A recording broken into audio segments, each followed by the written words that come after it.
It's March 21st, 2014. I'm a tad bit inebriated, and this is the Fortean Slip news.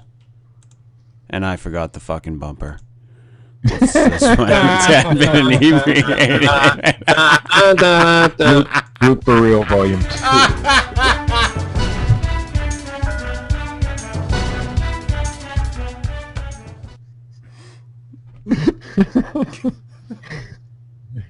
Are we going for real? Yes. Yeah. Oh, okay. And then our first story from the HuffingtonPost.com. Weird chicken from hell dinosaur discovered in the Dakotas. Here's one dinosaur you do not want to mess with. Paleontologists working in the Dakotas say they've discovered a new dinosaur species. It's dead. Who cares if you mess with it? Like, what is it? I'll fuck with a T-Rex right now.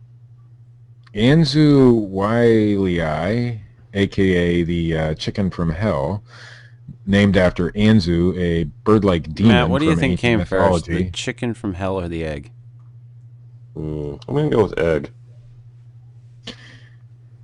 That's one hell of an omelet. Bada bing!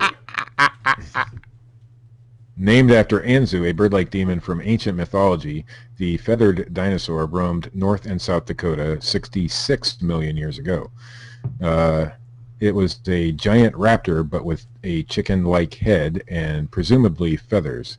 Researcher Emma Schnatch. Her name is not Emma Schnatch. Emma Schatchner, a postdoctoral fellow in biology at the University of Utah, said in a written statement, the animal stood about 10 feet tall, so it would be scary as well as absurd to encounter. 3 partial skeletons of a Wiley were unearthed from the Hell Creek Formation, a fossil-rich region of rocks that spans Montana and Wyoming. A Wiley chickeness. As well as the Dakotas. Researchers... Ooh, I lost my story. There it is. Researchers from Carnegie Museum of Natural History in Pittsburgh, the Smithsonian Institution's National Museum of Natural History, and the University of Utah examined the specimens and determined that A. Wiley likely sported a crest, feathery forelimbs. It also had a long neck, a short, thick tail, and killer claws. The dinosaur was more than 11 feet long and weighed around 440 to 660 pounds. That's a lot of buffalo wings. The shape of its jaw suggests that it was an omnivore, snacking on vegetation, small animals, and eggs. The dinosaur belonged to a mysterious group of flightless bird-like dinosaurs called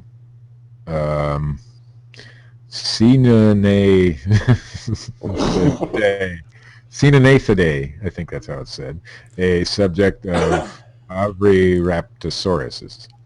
How do they know? Or egg thief lizards. Let's put these bones together in a group. The researchers said their findings may help shed light on the anatomy, habitats, and evolutionary relationships of dinosaurs in this group. They're finding that Cananagothids were amazingly the first bunch of dinosaurs. Dr. Matthew Lamanna of Carnegie Museum. It says Lamanna, Lamanna of the Carnegie Museum said in a written statement, whereas some were turkeys, others like Anzu and Gigantoraptor were the kind of thing you definitely wouldn't want to meet in a dark alley. Apparently these Oviraptorosaurus... I say, boy, I'm a hell chicken. occupied a much wider range of body sizes and ecologies than we previously thought. The new findings were published March 19th in the journal PLOS One. And come in original and extra crispy recipes. Now, boy, look at my claws. I said, I'm a dinosaur. And from couriermail.com.au, from Chevron Island, a resident captures incredible footage that looks spookily like a UFO hovering over the Gold Coast. That would be in Australia. Is this It looked like a UFO light bright. hovering? Yeah. Is this a UFO hovering over the Gold Coast? Chevron Island local Jack Purcell shot video of what looks very much like an alien spaceship A light flying bright. through the sky near his home Flight last Thursday 370 night. engulfed in flames. Too soon? Too soon. Yeah, too soon. He was in the front yard with his mother I'll and still friends laugh, when they but noticed the too object. They haven't even found the plane. We were all just sitting out on the front, and my mom pointed to the sky and said, "Look at that colorful plane flying over," Mr. Purcell said. Then it came to a sudden stop, and it was just hovering there, so I ran inside and grabbed my video camera. The footage showed the unidentified object flashing green, red, blue, and yellow colors while hovering above central Gold Coast. Residents are seen walking out to the street to get a glimpse of the object, while a police vehicle later stops to observe. At the end, it said, "Eat at Joe's," and sped off into the night. Mr. Purcell said the police officers had to call it in, with a police helicopter later flying near the area. The police chopper would fly near it, but then it would turn its lights off and disappear, he said. It was really strange. I was quite skeptical of these things, but it just blew my mind. YouTube comments suggest the flying object was a remote-controlled drone helicopter, but Mr. Purcell disputes this theory. He says, "I've seen drone choppers, and they're not that big, whereas this thing was huge. It was really high in the sky, too. I don't think this one was somebody mucking around. I have no idea what it was, but my guess is I think it's a UFO, despite how crazy they might sound." I'm not saying it's aliens, but it's aliens. A spokeswoman for Gold Coast Police said no police helicopters were in the area when the object was first spotted. She said police were notified about the object, but believe it was a radio-controlled device. Police believe it is a radio-controlled device that was flying in the area and not a UFO, the spokeswoman said. Wow, that was redundant. It sure was. I'm just reading it. If it was anything larger, it would have been picked up by air control radars. Oh, really? Malaysia begs to differ. And from Examiner.com. I'm sorry, they're just lining up.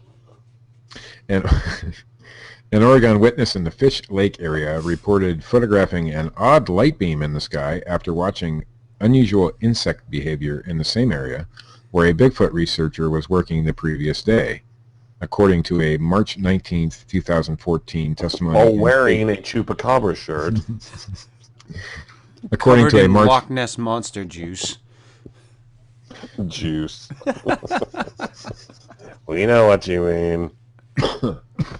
According to a March 19, Chisholm? 2014 testimony in case 54822 from the Mutual UFO Network witness reporting database. No thanks, I'm trying to quit. The witness notes that a Bigfoot researcher was in the area September 1st, 2012, this is an old story, and had recorded a very long Bigfoot call at 8:30 p.m. The witness and her husband were in the same area traveling home on September 2nd, 2012, along a stretch of road 7 miles long. So how does she know the Bigfoot researcher was there and what time and date they were there? We looked up and saw black streaks in the sky, the witness stated. They were swarms. I didn't hear a sound, and I know that they weren't bees or locusts. We thought they were mosquitoes. The swarm only followed the road, and the multitude of them ran longer than the length of the entire road, 7 miles. We knew that this was a highly unusual activity and decided to pull the truck over and park. The witness took 3 photos. The first photo shows an oncoming swarm. It is highly unusual for a swarm to form at this time of day. You can see, if you could see the photos, there was one light in the sky, or what appeared to be a light in the sky at the time of the photograph. The second photo shows 3 lights in the sky. The witness then took the third image. It turned to the back of the park. Excuse me. I turned to the back of the parked truck to photograph what I couldn't see, but could feel. The IR on my camera is always on. I clicked the third image. I couldn't see anything, but found it compelling to take the photograph. I put it on my computer and saw orbs traveling in the beam. that the IR on my camera captured. I also saw the swarm encircling the beam. That was the sound of an orb. Mm-hmm. The witness then researched insects on the internet. Insect senses vary from mammals, and one of the most important traits they have is their ability to perceive heat. It appears that the beam was giving off heat. Insects, especially blood drinkers like mosquitoes, use heat detection as a means of hunting prey. No, they don't. They use carbon dioxide. Excuse me. Focusing in on big heat sources like big animals. Even though the beam couldn't be seen with human eyes, the insects detected that it was there. The case was, the case was filed March 19th, 2014. Oregon MUFON is investigating Fish Lake. Fish Lake is a reservoir in Jackson County, Oregon, and Oregon has a current UFO rating alert of 4. Whoa. With a higher than average number of recent reports nationally. Oregon had 10 UFO reports in February 2014, the 14th highest reporting state. And this story has a bullshit level of 6. So this story is what?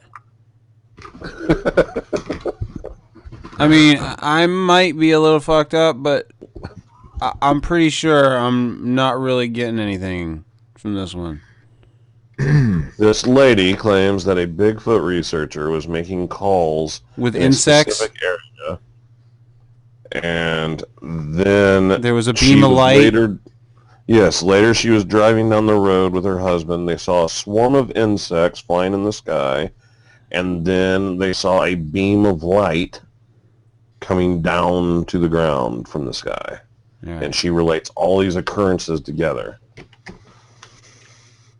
But I don't know why. And from the photographs, which we obviously don't have, in the photographs it just looks like a piece of hair or fishing line or something being held in front of a camera. That it does. Thanks for the link to that article, Chris. Fuck you! You got that one, you dickhead. Oh, wait, no, you're right, I did get that one. In our final story of the night, not to change the subject or anything, from the ChicagoTribune.com. Deputies say voodoo helped guide a ring before arrests, and it's a drug ring that employed a vast network, including a voodoo priest supplying methamphetamine across... It was a fucking methamphetamine ring. Across Central Florida, and the U.S. was shut down this week. The Polk County Sheriff's Office announced Wednesday. The 13 suspects arrested Tuesday were among 25 couriers, distributors, and street dealers identified in Operation, wait for it, Operation Hoodoo Voodoo. Ooh. Yes. The investigation of an alleged multi-million-dollar meth pipeline from Mexico. There's no stopping what can't be stopped. Javier Flores, known as El Don, or the boss for those who speak English, supervised the shipments from his home in Southern California and remains at large, according to Polk County Sheriff Grady Judd. He's in that place in New Hampshire where the fucking guy from fucking Jackie Brown kept Heisenberg. Yeah. On Tuesday, 44 pounds of the powerful amphetamine were seized at Love's Truck Stop in Polk City, where one of the ringleaders, Luis Villaferrot Rojas, was arrested when the shipment arrived by truck from California. The uncut powder was worth about $2 million, according to the Polk County Sheriff's Office. The identity of it wasn't up to Heisenberg standards. The identity of the priest and where he lived were not released during the news conference Wednesday. So the voodoo priest was actually just a customer turned narc. Serving as spiritual advisor to Flores and Ma Concepcion Lopez, 38, the ring's other alleged leader in Central Florida, the priest also stayed in contact with lower-level members and said Sheriff's spokeswoman Donna Woods. I'm getting lost. In February, after $200,000 in cash was seized by investigators, the ringleaders sought the priest's guidance. They wanted to know if it was okay to continue, said Woods. The priest advised them, everything's okay. Just lay low for a couple of weeks. It's not the police, it's someone inside the organization. And then she added, as a matter of fact, it was the police. Lopez, who lived with Villafaruth Rojas and allegedly co-managed the ring, served 3 years in prison after being convicted with conspiring to sell methamphetamine in Lakeland. After her release in 2009, she was deported to Mexico and returned illegally to Florida, records show. Through their investigation, detectives and agents learned that organized methamphetamine crime ring was responsible for the distribution of large amounts of methamphetamine in Lake, Orange, Osceola, Polk, and Seminole counties. The sheriff's office stated in a report. The ring was extremely well armed with about 100 firearms, including AR-15 assault rifles and AK-47 pistol with a drum magazine, a grenade launcher, bulletproof body armor, and thousands of rounds of ammunition. It could not be learned if any violent crime charges were pending against the 13 defendants arrested so far on the methamphetamine-related charges and held in jail. But did Jesse get away? Jesse? Yeah. Is this a movie reference that I'm not aware of? Oh, God. A little television series called Breaking Bad. Yeah. I haven't seen it. You might have heard of it. Better Call Saul. Yeah. Better call the fucking rock that Steve's been under. I heard of it. I watched like half an episode once. Why are we friends? There's like I don't know. Damn beard contest. Friends is an awfully strong word.